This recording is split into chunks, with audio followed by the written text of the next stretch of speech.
Irmãos, a parte mais desafiadora, talvez de todo o Evangelho, para nós, esteja no Sermão da Montanha. O Sermão da Montanha é um texto tão lindo que tanta gente gosta de ler, mas é tão difícil de se viver. Porque ele não foi escrito para que pudesse ser vivido por qualquer um que quisesse simplesmente abrir um código de conduta e aplicá-lo na sua vida. O Sermão da Montanha, ele é uma expressão daquilo que é considerado impossível. Freud, por exemplo, Freud, o pensador, pai da psicanálise, ele diz que é impossível realizar amar ao próximo como a si mesmo. Para Freud, esta é uma afirmação sem nenhuma lógica e sem nenhuma possibilidade dentro da dimensão da racionalidade da mente humana. E é exatamente isso, e ele tem razão, porque não é algo que possa ser vivido sem que nós estejamos habitados pelo Espírito Santo de Deus. E nesta manhã eu quero ler um trecho do Sermão da Montanha que nós tanto conhecemos e tanto repetimos, para que nós possamos meditar sobre algumas verdades que contém nesse texto. A oração do Pai Nosso. Eu queria que você abrisse a sua Bíblia no Evangelho de Mateus, no capítulo 6.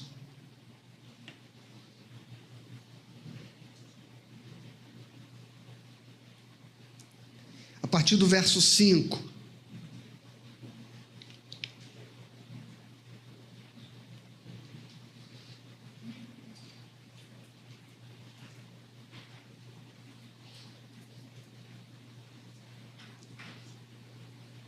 O texto nos diz assim: e quando orarem, está na tela para você ler junto, se você quiser acompanhar. E quando orarem, não sejam como os hipócritas que gostam de orar em pé nas sinagogas, nos cantos das praças, para serem vistos pelos outros. Em verdade, lhes digo que eles já receberam a sua recompensa. Mas ao orar, entre no seu quarto e fechada a porta, ore ao seu Pai que está em secreto. E o seu Pai que vê em secreto lhe dará recompensa. E orando, não usem vãs repetições como os gentios, porque eles pensam que por muito falar serão ouvidos. Não sejam, portanto, como eles, porque o Pai de vocês sabe o que vocês precisam antes mesmo de lhe pedirem. Portanto, orem assim. Vamos orar juntos e vamos ler juntos então o texto? Pai nosso que estás nos céus, santificado seja o teu nome. Venha o teu reino. Seja feita a tua vontade, assim na terra como no céu. O pão nosso de cada dia nos dá hoje, e perdoa-nos as nossas dívidas, assim como nós também perdoamos aos nossos devedores. E não nos deixes cair em tentação, mas livra-nos do mal, pois teu é o reino, o poder e a glória para sempre. Amém. Porque se perdoarem aos outros as ofensas deles, também o Pai de vocês que está no céu perdoará a vocês. Se, porém, não perdoarem aos outros as ofensas deles, também o Pai de vocês não perdoará as ofensas de vocês. Amém? Amém. Senhor, fala conosco pela Tua palavra nesta manhã e ministra ao nosso coração, segundo a voz e a inspiração do Teu Espírito Santo. É o que eu te peço, no nome de Jesus Cristo. Amém. Bom, irmãos, eu vou me deter na oração, apenas na oração do Pai Nosso. Em cada termo, em cada palavra, em cada frase desta oração existe uma lição. Jesus não deixou uma reza para a gente repetir. Jesus deixou um princípio que rege o nosso relacionamento com Deus. Por isso que eu repito, a oração do Pai Nosso não é uma reza para ser repetida, mas é um princípio para ser vivido no nosso relacionamento com Deus. E ele diz, Pai Nosso, é a primeira frase. Pai Nosso. John Stott diz que Pai é um nome cristão de Deus. No Velho Testamento,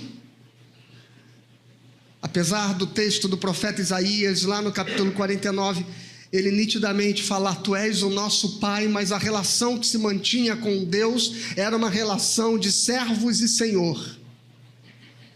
Era uma relação de um senhor que tem regras, normas e ordens para serem obedecidas. Um senhor para ser temido.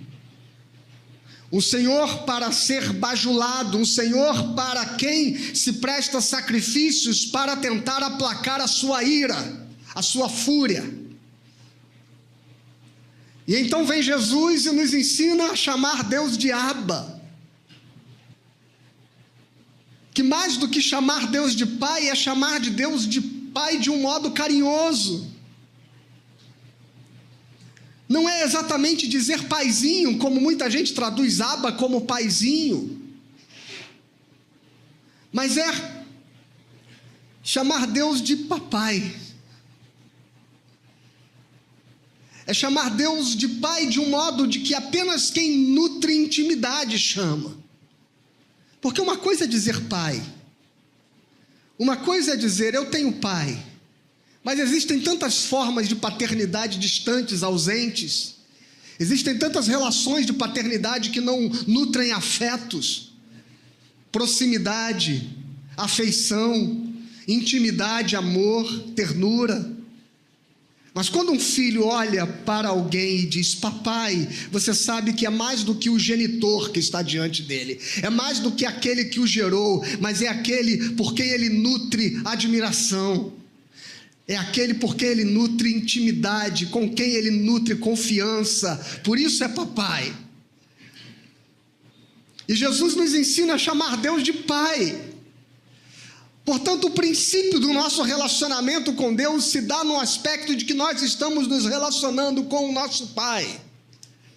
E a oração começa com esta palavra, Pai. É como se Deus estivesse nos lembrando a todo instante, que toda vez que nós nos colocamos diante dele para orar, e Jesus diz, quando vocês orarem, vocês comecem entendendo que vocês estão falando com o Pai de vocês, e que não é qualquer Pai, é o Abba. Não é o Pai de quem se tem medo, mas é o Pai de quem se tem, por quem se tem reverência, de admiração. Porque há uma diferença muito grande em temer ao Senhor e ter medo de Deus. O temor do Senhor significa a compreensão de sua grandeza, como um filho olha para o seu pai como seu herói, projeta nele as suas inseguranças, projeta no seu pai os seus medos, projeta na figura paterna aquilo que vence as suas próprias limitações.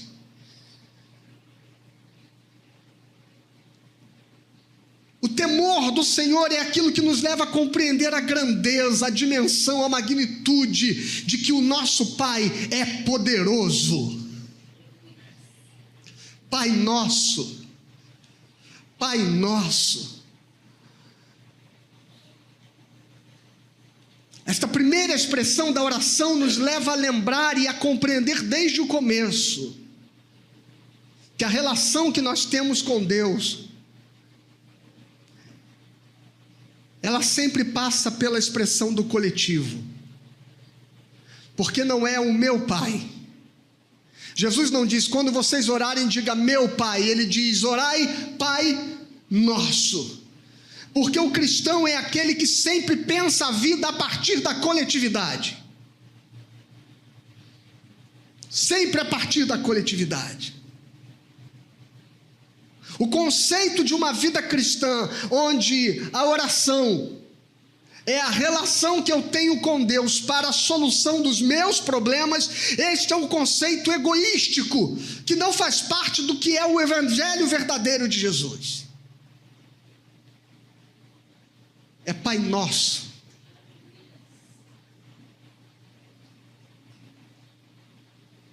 Porque é aquele que nos ama a todos. É aquele diante de qual a minha dor é importante, mas também a dor do outro.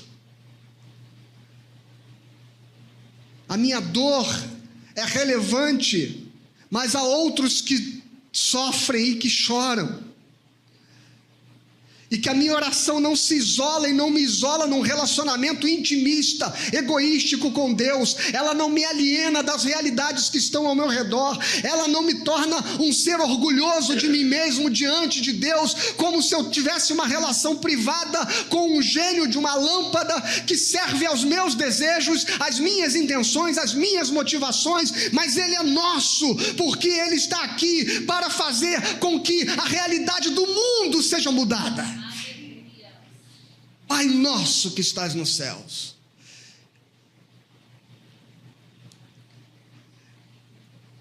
Estás nos céus.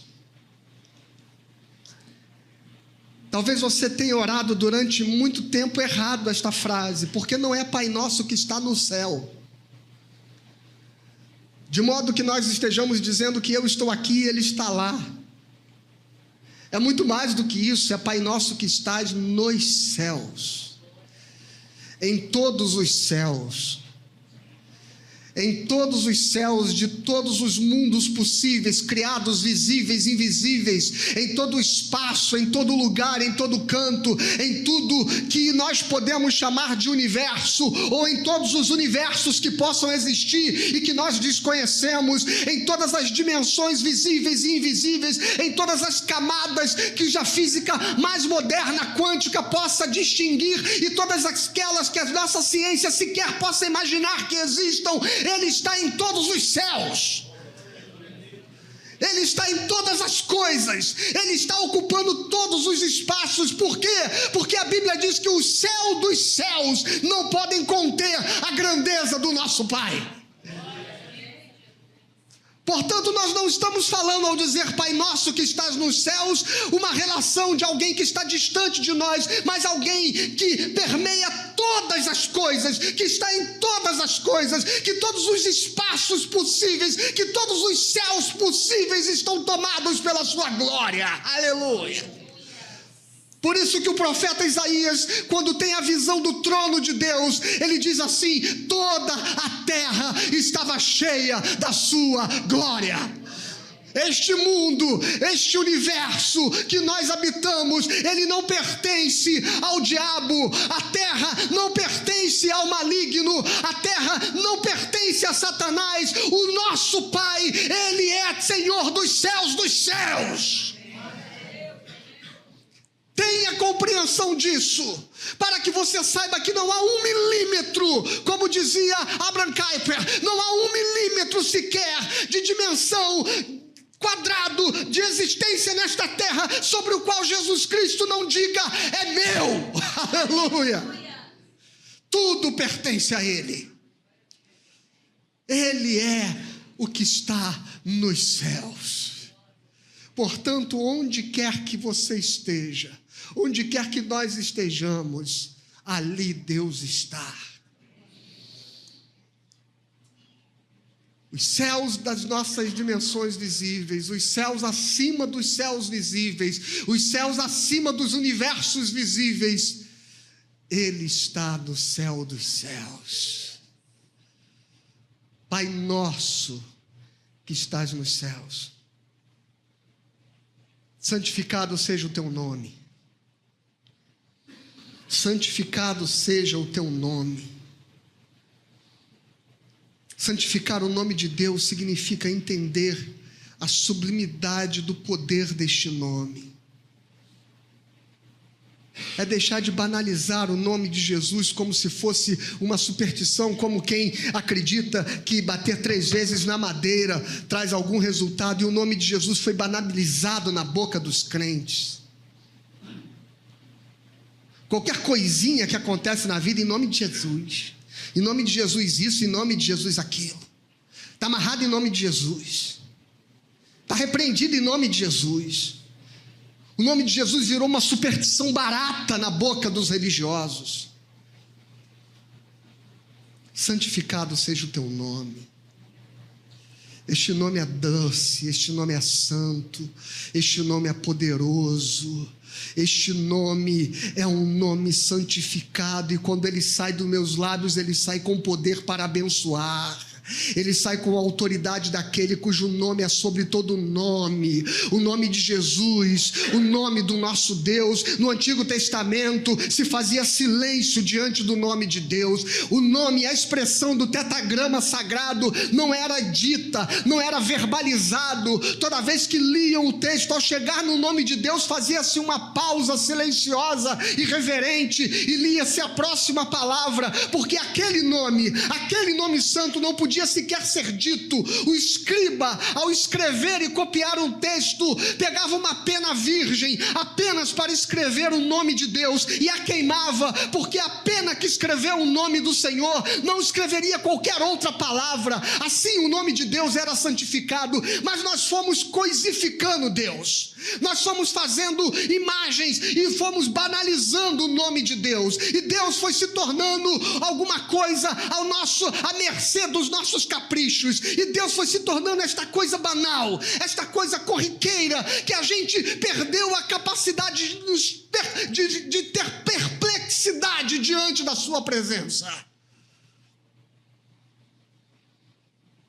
Santificado seja o teu nome.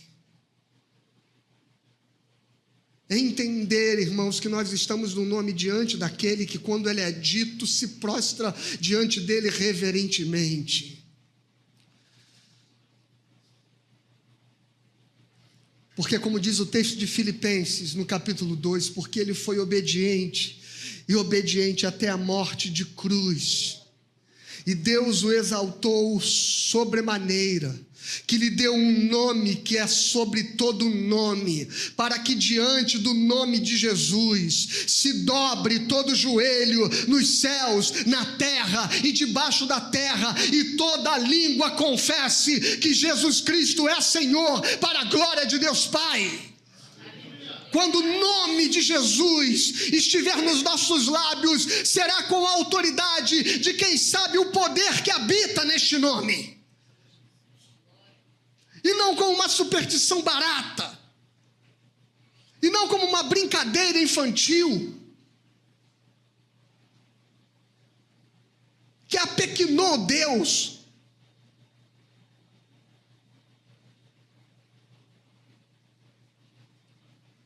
Reverência, a reverência de quem sabe que diante deste nome há santidade. Uma outra dimensão da santificação do nome de Deus é que a Bíblia diz que nós somos o povo sobre o qual está o seu nome. Nós somos um povo sobre o qual está o seu nome. Santificar o nome de Deus significa ter uma vida santa.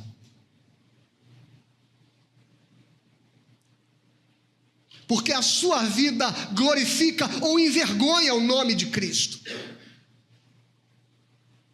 Porque você carrega o nome do Senhor. Porque você carrega o selo, a marca de Jesus no seu coração. Porque fomos chamados para sermos discípulos dele, identificados com ele, reconhecidos como seus servos, como seus seguidores, sua igreja, somos o seu corpo.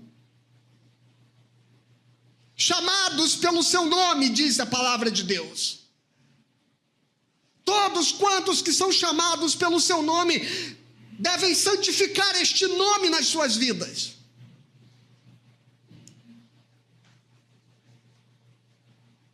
As suas palavras precisam santificar o nome de Cristo. A sua linguagem precisa santificar o nome de Cristo. O seu comportamento precisa santificar o nome de Cristo. Os seus relacionamentos precisam santificar o nome de Cristo. Santificado seja o teu nome. Isso está no começo da oração. Pai nosso que estás no céu, santificado seja o teu nome. Aquele que se apresenta diante de ti precisa se apresentar em santidade.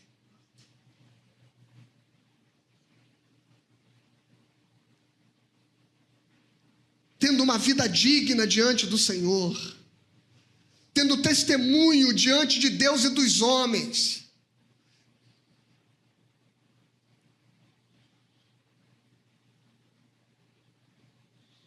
Ao ponto de Cristo ser glorificado através de nós. Faça o nome de Deus Santo através da sua vida, porque você carrega este nome sobre você.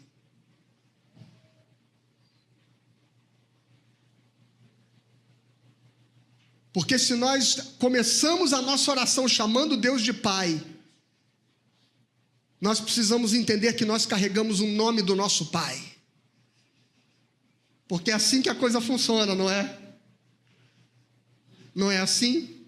Os filhos carregam o nome dos pais. E se você chamou Deus de Pai, saiba que o nome dele está sobre a sua vida. E que Jesus disse, ele é Pai. Então santifique o seu nome. Santifique o nome do Senhor. E venha o teu reino.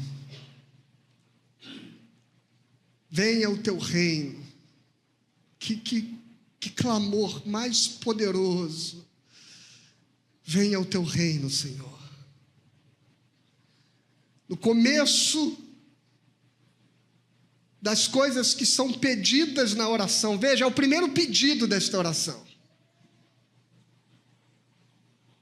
A primeira petição da oração do Pai Nosso é: venha o teu reino. Cuja tradução mais adequada, segundo o texto original, seria: venha o teu reinar.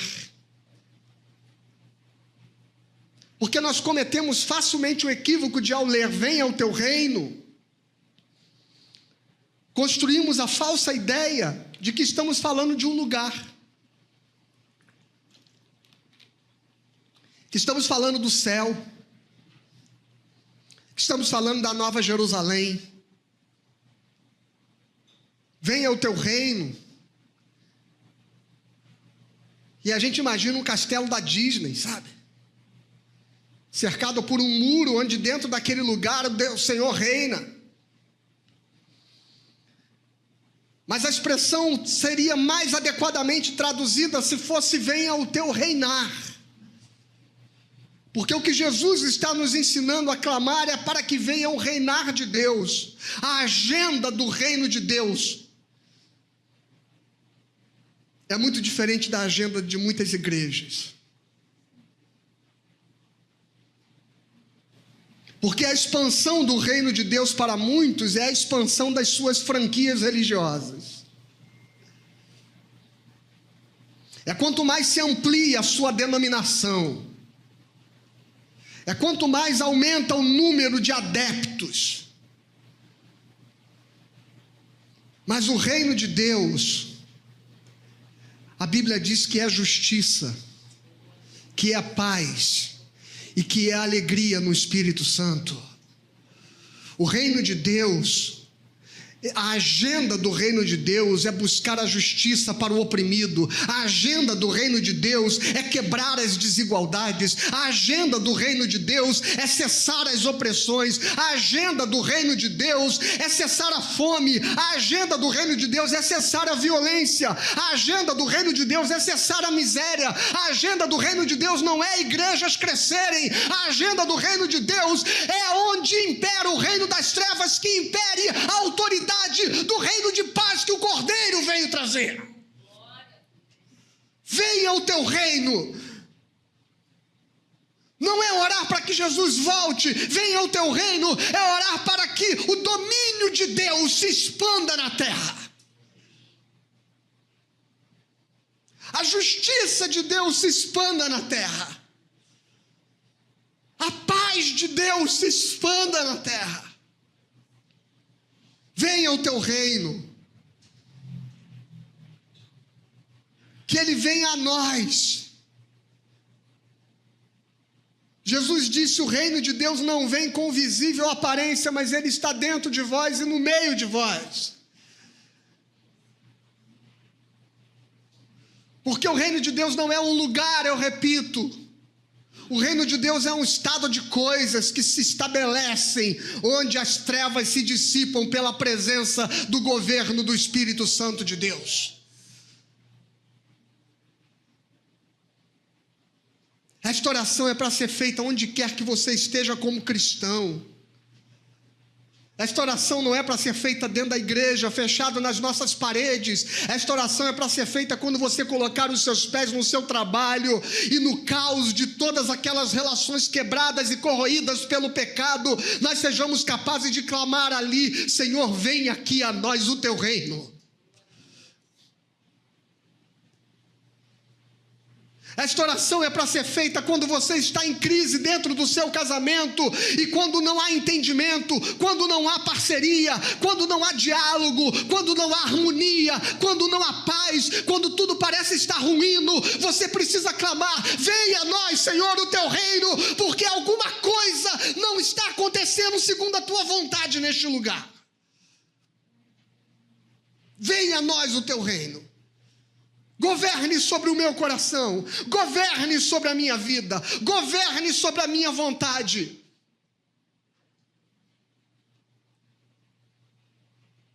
Governe sobre as minhas decisões, sobre as minhas intenções. Governe sobre mim. Venha o teu reino.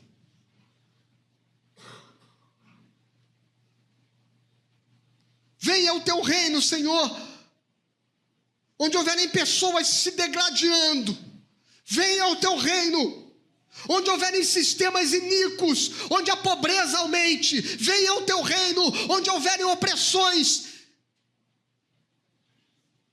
preconceitos, morte, venha a nós o teu reino.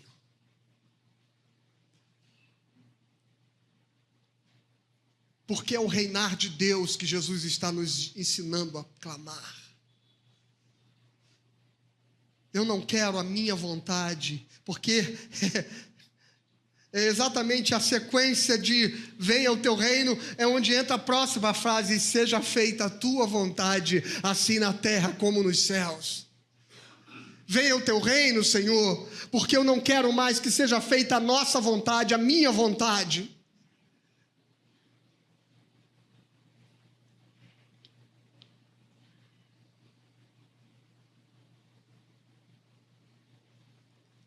Pastor, eu quero isso, eu quero aquilo outro.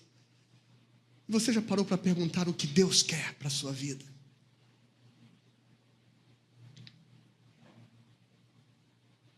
Qual é a vontade dos céus?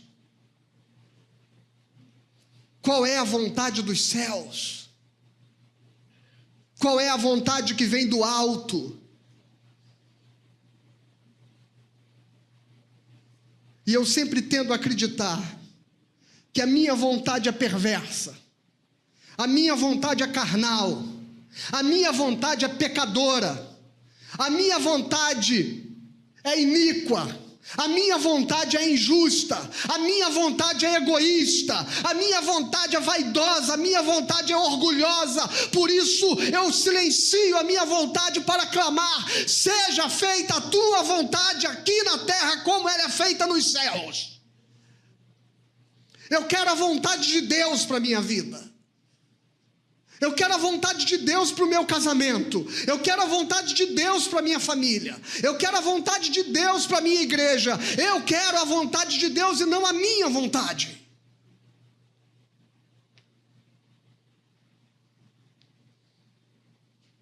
Porque pela minha vontade, irmãos,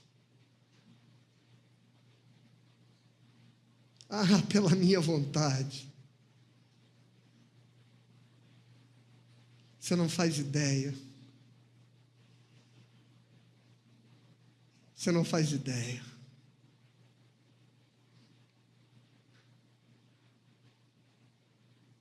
Mas Jesus me ensina a dizer: Senhor, venha o teu reino.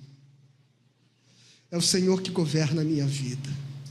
E não importa se eu quero ir para lá, eu quero que seja feita a tua vontade na minha vida. Eu quero saber a tua vontade, eu quero ouvir a tua vontade. E mais do que isso, eu quero obedecer a tua vontade. Seja feita a tua vontade assim na terra como no céu.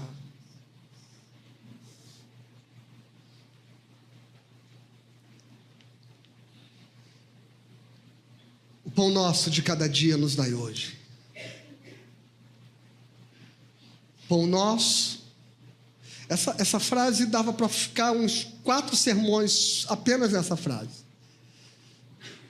O pão nosso de cada dia nos dai hoje. Tem tantos significados numa frase só. Presta atenção, o pão nosso de cada dia nos dai hoje. Voltando ao princípio do Pai Nosso, da primeira frase da oração, Jesus aqui retoma o senso de coletividade, dizendo: o pão nosso.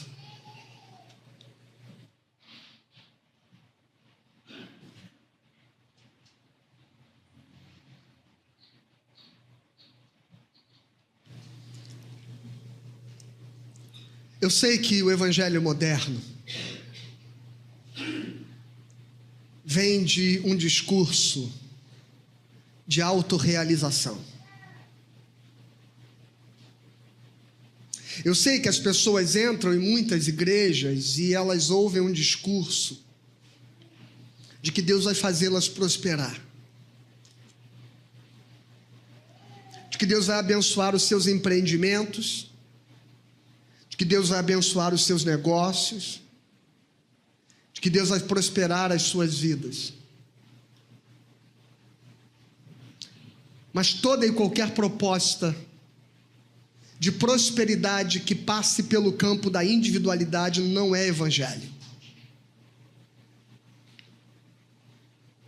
Desculpe, se você quer receitas mágicas para uma prosperidade individual, não venha buscar no evangelho na igreja. Procura o Pablo Marçal.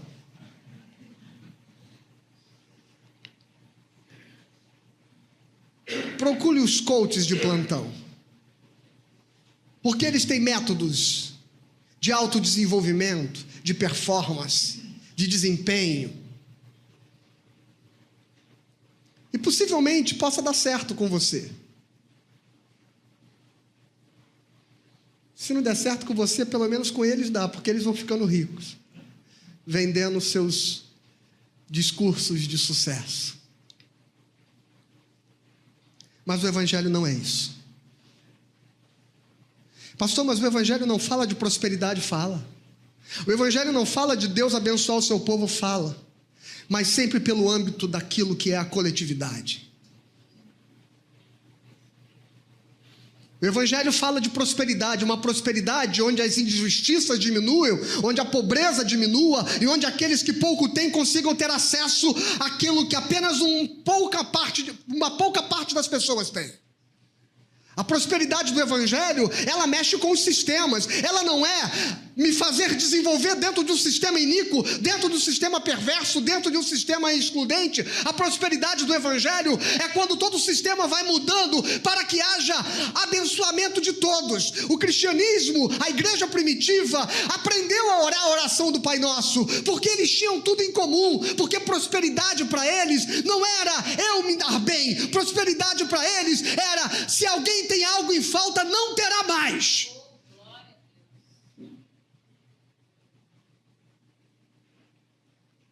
Por isso que é o pão nosso. Não é o meu pão, não é a minha empresa, não é o meu negócio, não é o meu investimento.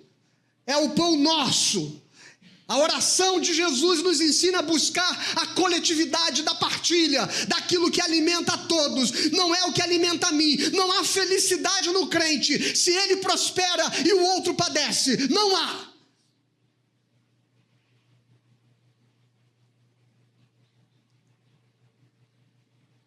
Não há. Por isso que é o pão nosso. Por isso que uma igreja precisa viver o princípio de conhecer os seus necessitados.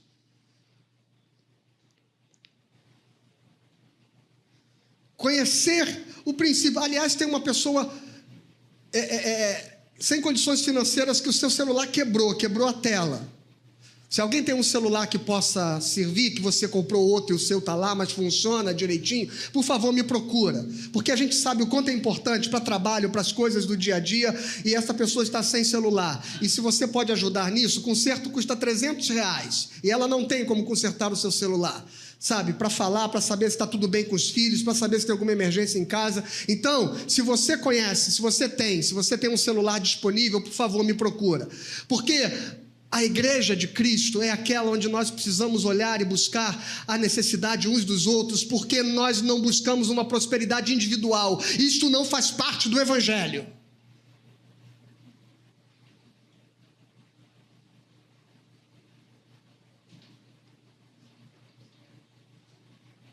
É o pão nosso de cada dia.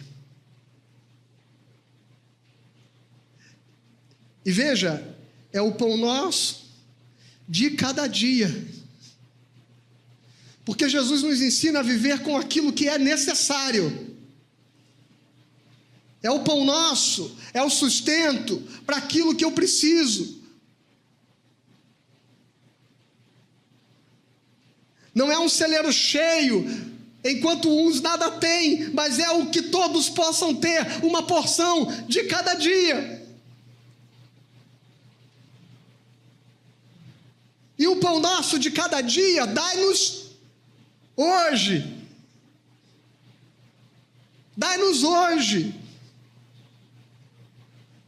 Porque é o acúmulo de uns que gera a escassez de outros. Porque é quando um tem muitos para muitos dias que faz com que alguns não tenham nada para o hoje. É o pão nosso de cada dia, dai-nos hoje, Senhor. Eu quero aprender a viver e ter contentamento com aquilo que eu tenho para o hoje. Boa parte das nossas infelicidades, boa parte das nossas frustrações, boa parte das tristezas que estão abatendo a muitos e da ansiedade que está afligindo a muita gente, é porque a gente está vivendo, buscando a felicidade naquilo que nós não temos, sendo incapazes de nos realizar e de nos satisfazer com o que temos para o hoje. O que você tem para o hoje? O que você tem para o agora? O que você tem que te basta e que te sustenta e que é suficiente para o hoje? Seja feliz e celebre com isso, meu irmão, porque a sua felicidade não está no que você não tem, não está no amanhã, não está no futuro. A sua felicidade está na capacidade de você entender que Deus está cuidando de você a todo instante, hoje e agora. Aprenda a viver feliz. O pão nosso de cada dia nos dá hoje, Senhor.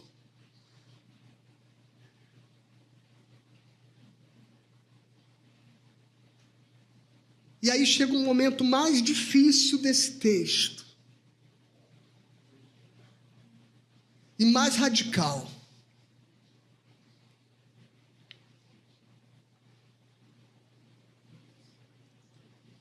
E perdoa-nos as nossas dívidas, assim como nós também perdoamos aos nossos devedores.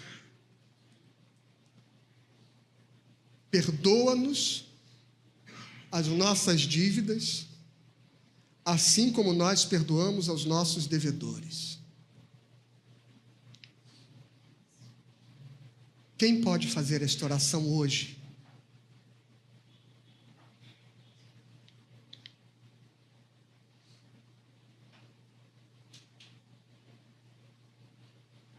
Quem pode orar esta oração agora com sinceridade, dizendo: eu não tenho nada contra o meu irmão?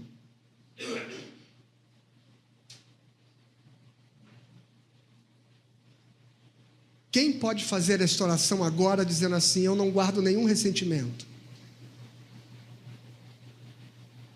Eu perdoei. Eu perdoo.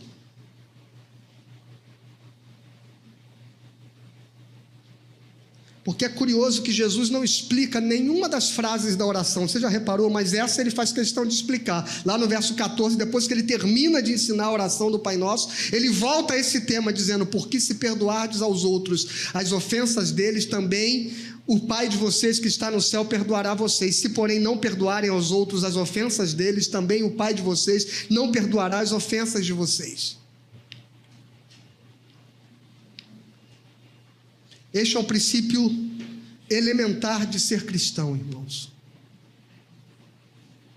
Se você não perdoa, não pode ser perdoado. Não porque o perdão de Deus seja condicional. Não porque Deus esteja colocando uma condição. Veja, a graça é graça. A graça não tem condição. Nós não somos perdoados porque merecemos ser perdoados. Nós somos perdoados pela graça de Deus. Pastor, mas por que o Senhor está dizendo que se eu não perdoo, não posso ser perdoado? Porque quem não acredita no perdão não pode receber perdão.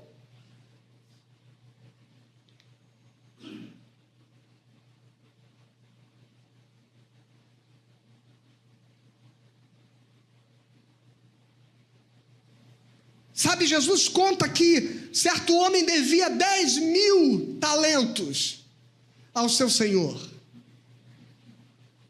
E o seu senhor o chamou e disse: paga a sua dívida. E ele disse: eu não tenho com que pagar.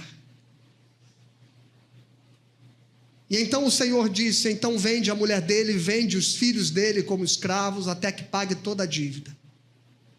E ele caiu de joelhos, chorando copiosamente, implorando, dizendo: não, por favor, tem misericórdia de mim, que eu tudo te pagarei. Era uma dívida impagável. Era uma dívida impagável.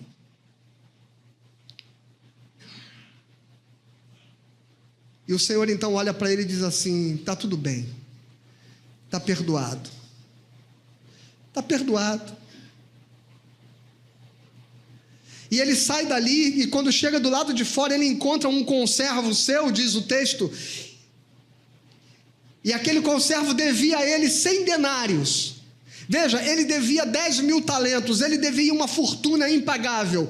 O seu conservo lhe devia 100 denários, que era uma quantia alta, eram 100 dias de trabalho, mas era pagável. E o seu conservo diz: eu não tenho, e ele diz assim: lança-o na prisão até que pague a dívida que tem comigo. E os outros servos que estavam ali olhando aquela cena voltaram ao Senhor e dizendo: sabe aquele cara que o Senhor perdoou, que lhe devia 10.000 talentos? Ele acabou de negar perdão a um devedor dele que lhe devia 100 denários. E o Senhor então disse: então pega ele agora e lança-o no cárcere, e de lá ele não sairá enquanto não pagar toda a dívida. Porque quem não acredita no perdão não pode ser perdoado. Toda a sua relação com Deus não tem nenhum significado se há alguma coisa fechada em você em relação a quem quer que seja. Não interessa se você vem à igreja, se você ora, se você lê a Bíblia, se você é dizimista, se você dá oferta, não interessa nada disso. Nada disso. Aliás, abre aí a sua Bíblia no Evangelho de Marcos, capítulo 11.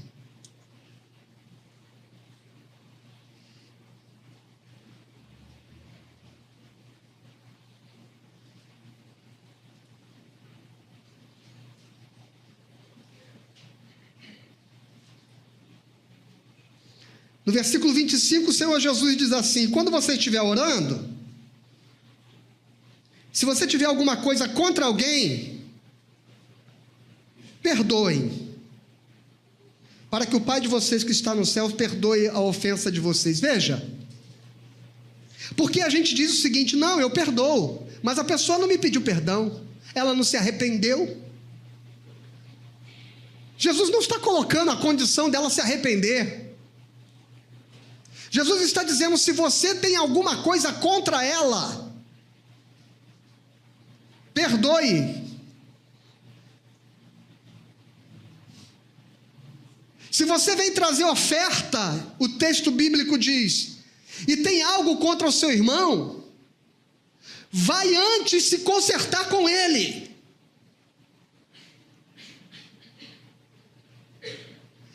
E o que eu mais vejo, gente, é crente que está na igreja, mas que está com o coração fechado para o irmão.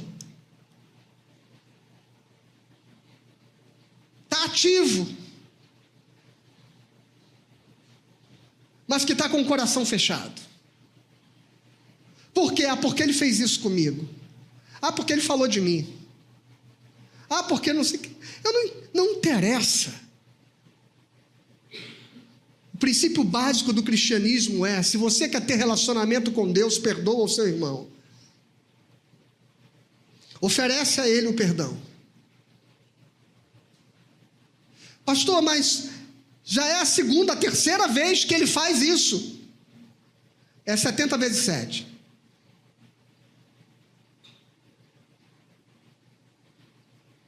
Porque senão o seu cristianismo é uma farsa. É uma farsa. É só religião. É só religião. Se você não for capaz de se abrir ao seu irmão...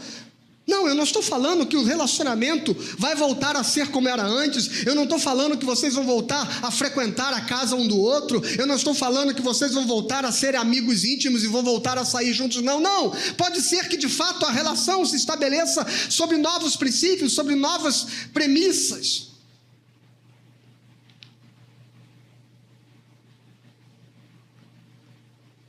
Quando Saul estava perseguindo Davi, chega um momento lá em Adulão que eles se encontram e eles se abraçam e eles choram juntos. E Saul pede perdão a Davi, e Davi perdoa a Saul. E Saul diz assim: então vamos voltar para o palácio. E Davi diz: não, para o palácio eu não volto.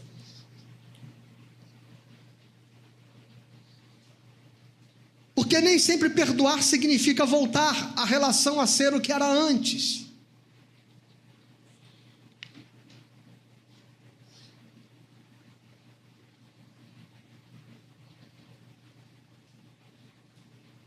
Entendeu, meu irmão? Meu marido me bate. Eu gostei muito dessa frase que eu ouvi de um pastor. Que a irmã falou: pastor, o que eu faço? Meu marido me bate. Aí o pastor falou assim: a irmã ore por ele e o perdoe. E em seguida pegue o telefone e chame a polícia. Porque uma coisa é dar o perdão como cristão. A outra coisa é estabelecer os limites corretos nos nossos relacionamentos, que tem a ver com a nossa própria dignidade. Mas se você tem algo fechado contra o seu irmão, toda a sua religiosidade não serve para nada. Toda a sua experiência de Deus é vazia. Perdoa as nossas dívidas, assim como nós perdoamos aos nossos devedores. E o verso 13 eu preciso ler ele todo junto. E não nos deixe cair em tentação, mas livra-nos do mal, pois teu é o reino, o poder e a glória para sempre. Amém. Se você está lendo na sua Bíblia, possivelmente, assim como está aqui na tela, você está vendo que esta última frase, pois teu é o reino, o poder, a glória para sempre, amém, está entre colchetes. Eu vou explicar o que significa isso na Bíblia. Quando você encontra um texto nas nossas versões bíblicas entre colchetes, significa que esse texto não foi encontrado em manuscritos, às vezes, mais antigos. Suspeita-se então que é um fragmento que não se pode garantir que estava presente nos originais, mas que pode ter aparecido numa cópia posterior, por exemplo. Como uma observação, como uma observação do copista, que ao copiar o texto, ele interpreta aquele próprio texto e coloca ali o seu significado. Você já reparou que os nossos irmãos católicos romanos, quando eles oram o Pai Nosso, eles terminam no livra-nos do mal? Não é verdade? Por quê? Porque na oração do Pai Nosso da Bíblia Católica, este fragmento não está lá. E ele está na nossa Bíblia entre colchetes, para que a gente tenha clareza. Olha, em alguns manuscritos antigos, esse texto não estava lá, mas ele aparece em dezenas, centenas de outros manuscritos. Então nós consideramos que ele não fere o texto, que ele não é contraditório ao texto, mas ele está entre colchetes para que você saiba que nem todos os manuscritos originais dos textos bíblicos contêm esse fragmento. Entendeu isso, meu irmão? Dito isso, é importante entender por que esse texto foi, de certa forma, anexado pelo copista, pelo escriba. Porque ele dá significado a todo o resto. Não nos deixes cair em tentação. Que tentação? Que tentação! Nós precisamos olhar todo o contexto onde esta oração está inserida.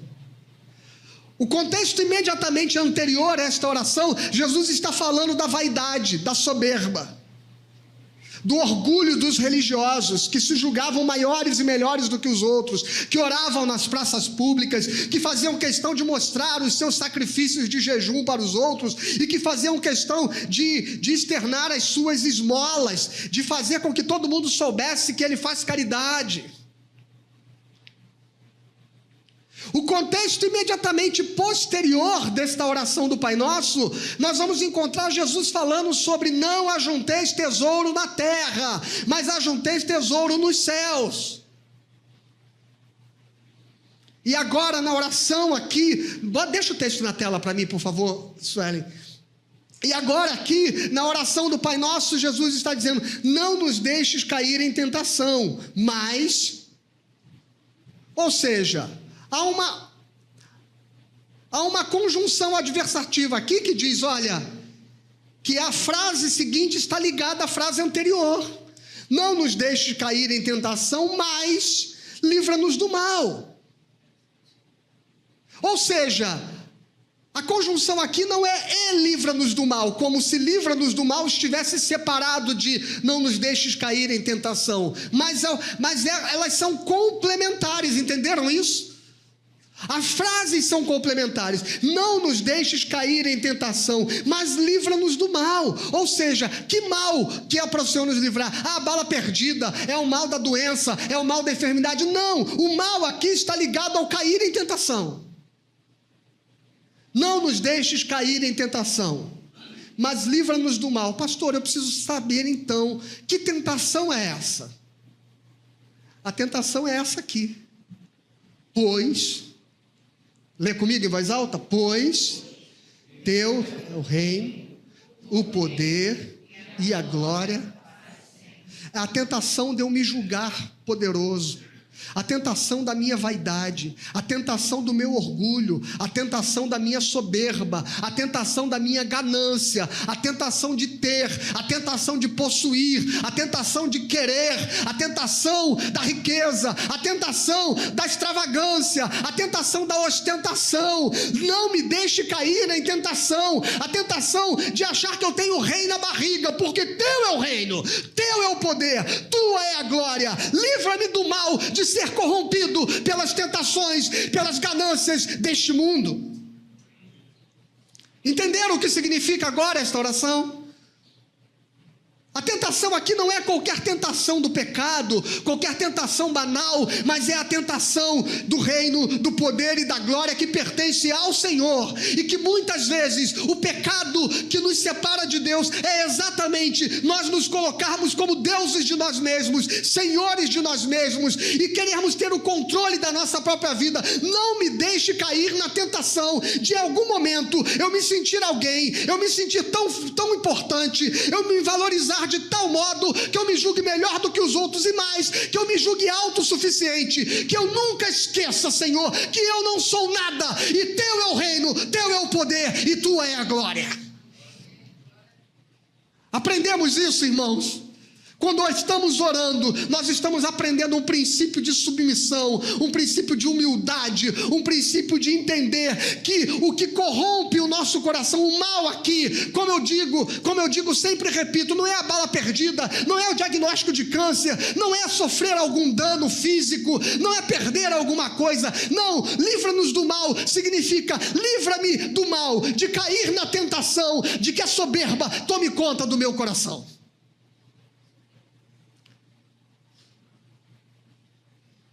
Toda vez que nós oramos o Pai Nosso, nós estamos aprendendo um princípio de vida e não uma reza para ser repetida. Vamos orá-lo então? Na dimensão de tudo que ele significa, que nós aprendemos hoje aqui nesta manhã? Oremos. Pai nosso que estás nos céus, santificado seja o teu nome. Venha o teu reino. Seja feita a tua vontade, assim na terra como no céu. O pão nosso de cada dia dá-nos hoje. E perdoa-nos as nossas dívidas, assim como nós também perdoamos aos nossos devedores. E não nos deixes cair em tentação, mas livra-nos do mal, pois teu é o reino, o poder e a glória para sempre. Amém. Deus abençoe você.